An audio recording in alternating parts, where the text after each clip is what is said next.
formação do Império Carolíngio só foi possível com as campanhas militares do filho de Pepino. Carlos Magno anexou ao domínio franco grande parte da Europa Central e do norte da Itália. Conhecido pelos muçulmanos como o maior guerreiro cristão, Carlos Magno foi coroado imperador dos romanos pelo Papa Leão III no ano de 800.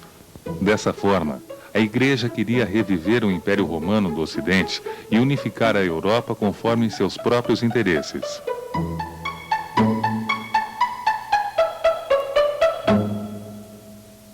Com a morte de Carlos Magno em 814, começa o declínio do Império Carolíngio. Seu filho Luís o Piedoso governaria até sua morte em 840 e, após muitas lutas entre seus filhos, no ano de 843, através do Tratado de Verdun, o Império seria dividido em 3 reinos. Carlos o Calvo ficaria com a parte ocidental do Império, Lotário ficaria com a parte central e Luís, o Germânico, com o Oriente, faixa onde hoje se encontra a Alemanha. Era o fim da tentativa de unificar os territórios em torno de um líder cristão.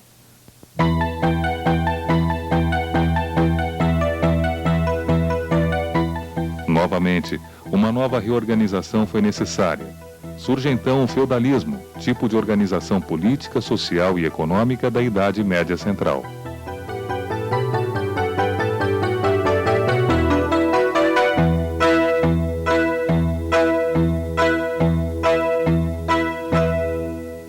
As invasões germânicas nos séculos IV e V, os grandes senhores romanos abandonaram as cidades e foram morar nas vilas, as propriedades rurais. Logo, outros iriam em busca de proteção desses senhores, que arrendavam as terras ao redor dessas vilas em troca de alguns dias de trabalho em suas propriedades ou parte da produção.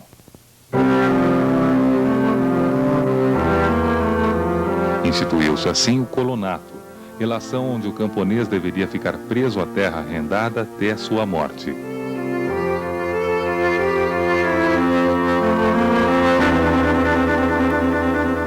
Esse tipo de relação seria intensificada em consequência das invasões árabes no século VIII e ao fechamento do Mar Mediterrâneo. Dessa forma, a Europa viu-se isolada do resto do mundo, aumentando assim a troca de mercadorias e diminuindo a vida urbana em virtude da agricultura tornar-se a única atividade econômica.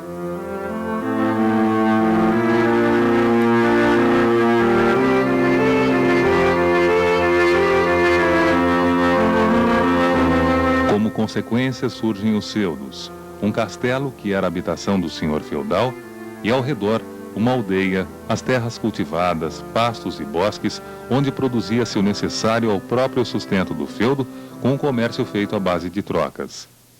Podemos dizer que a sociedade feudal apresentava 3 camadas.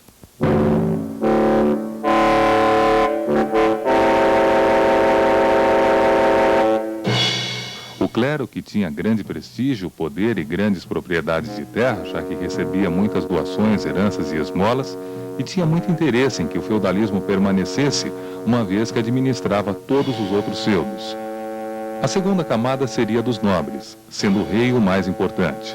Os nobres deveriam ser cavaleiros e lutar em nome do rei, fiscalizar os campos e participar de torneios e caçadas.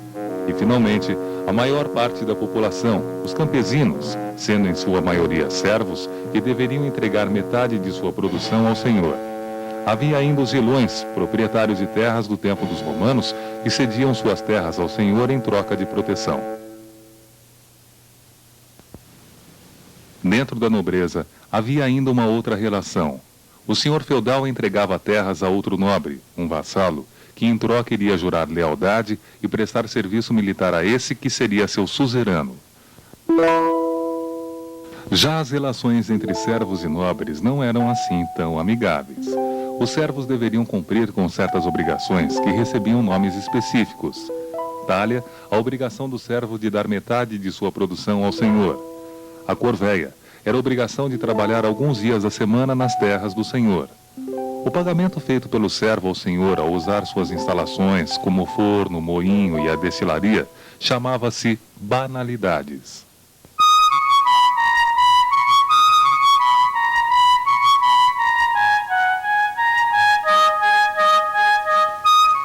Notamos que havia relações entre as camadas dessa sociedade. Porém, no topo estava a igreja, a mais poderosa instituição da Idade Média, influindo tanto na sociedade quanto na economia.